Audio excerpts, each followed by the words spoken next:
coming in again with old classics and new twists. It's day 358 of Beatles-a-Day. Keeping the Doctor Away. Why? Because musicals save the day! You know? If you didn't know by now. Yeah, well, just that friendly reminder on a daily basis. Let it happen. Allow it to happen. It's the only way. Okay. All right. So we've gathered here today for a whole other day of things that are going on, including this classic coming your way. Do you want to tell us about that song? Are we ready for bits of tea? Oh, wow. Someone's keen. Well, it's not that I'm keen, but I'm keen because I really kind of dig this song. Okay. Do you mind? I don't mind. Or do you have other things you want to discuss Have first? I ever minded skipping straight to the... Bits of tit. Hey, all right. We can chat later. Tonight we are doing a song that was actually recorded in 1962 for the Beatles. 'Twas. And it was eventually put on Please Please Me, their first album in the UK, the first album published, depending on which side of the Atlantic you were on, but it actually ended up appearing on 4 different albums. It's that kind of a tune. It was on Please Please Me in 1963. It was on Introducing the Beatles in 1964, stateside. Mm-hmm. Then it was on The Early Beatles in 1965. And then in 1977, it was on Love Songs. Right. Yes. Right. Good tune. Yes, indeed. Now, Ringo... They'd already replaced Pete Best in the band by this point. This is good tid. But Ringo Pull up a chair. Ringo had not yet passed muster as a recording drummer for the Beatles. He still was working out his chops. And so it was a guy called Andy White that actually sat in on the session. He played percussion. Yes. But Ringo played maracas. He did. He did. He was on it. Yeah. And so this is very, very, very early Beatles material. And it's good. It is good. Yes. Are you ready? I think so. 1, 2, 3, and as I write this letter, send my love to you. Remember that I'll always be in love with you. Treasure these few words to put together. Keep all my love forever. P.S. I love you.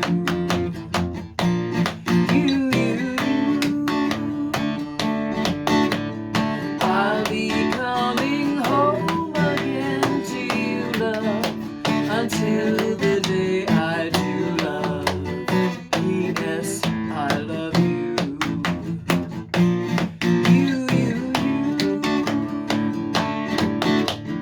As I write this letter, send my love to you. Remember that I'll always be in love with you. Treasure these few words till we're together. Keep all my love forever. P.S. I love you.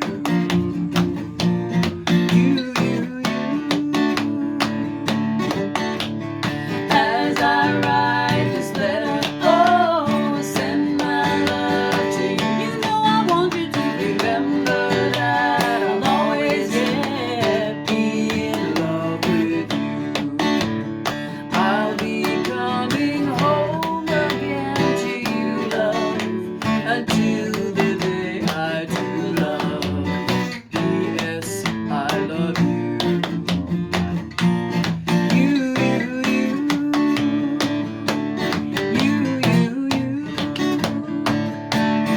I love you. Cha-cha-cha. Of course there is no cha-cha-cha at the end. But when it's a cha-cha song, I can't not put a cha-cha-cha at the end. It begs. It's like the law. It is, but it just... You... Scene. Fin. Yes.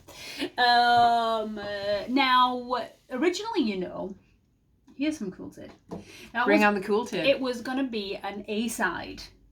But Understandable. Ron Richards, who produced this single, remembered, because he used to work in publishing, you remembered that in 1934, Johnny Mercer wrote a song called P.S. I Love You. Yes, he did. And so he didn't want it to be confused with that. The Johnny Mercer song as some sort of a reissue. So he insisted that this song be on the B-side, and Love Me Do ended up being the A-side.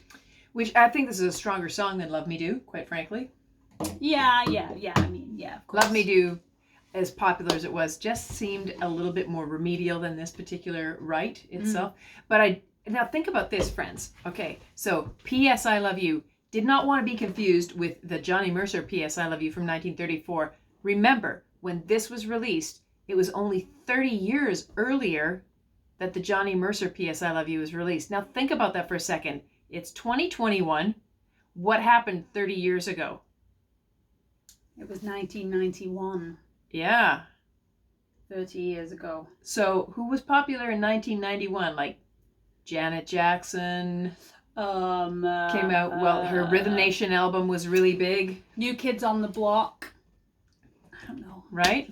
I was 9 in 1991, right? So. But when you think about it, like in musical terms, that's not that long ago. 30 years ago is not that long ago. That's still contemporary music. 1991 is just like, 6 years ago or something. Yeah, pretty much. Right. But think about the difference between music in the early 60s and the early 30s. Think about what music happened in that 30-year span.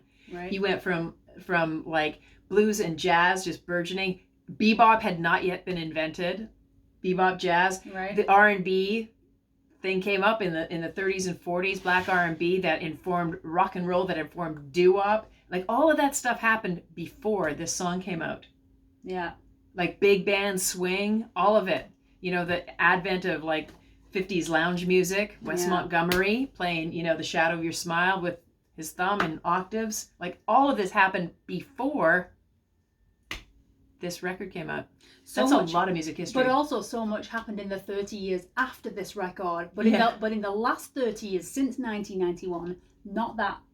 Not as robust. Not as like the changes haven't been as sweeping. Yes, not as sweeping. I mean, we've had different kinds of techno emerge. We've had all sorts of technological influence on music, but there's been variations on that pop theme.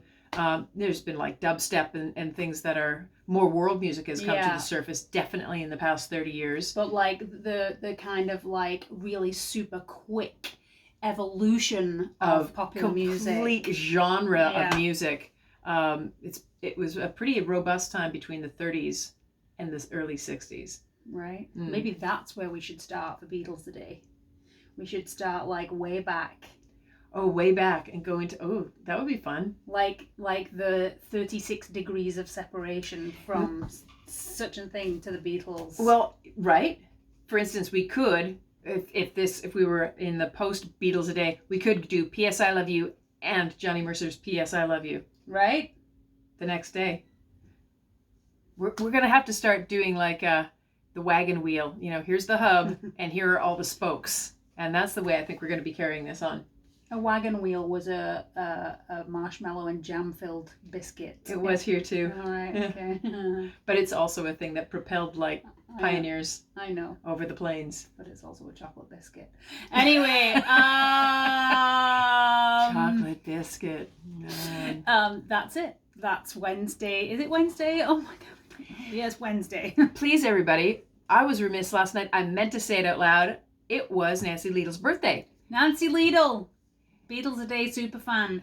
Happy birthday. The Lidl. Lidl, the Beatles fan. So everybody wish Nancy a happy birthday. She's a big supporter of our endeavors here as a community. We love you, Nancy. And we love you all. We'll see you tomorrow. That's the way it is. I'll just finish it. It's fine. Bye.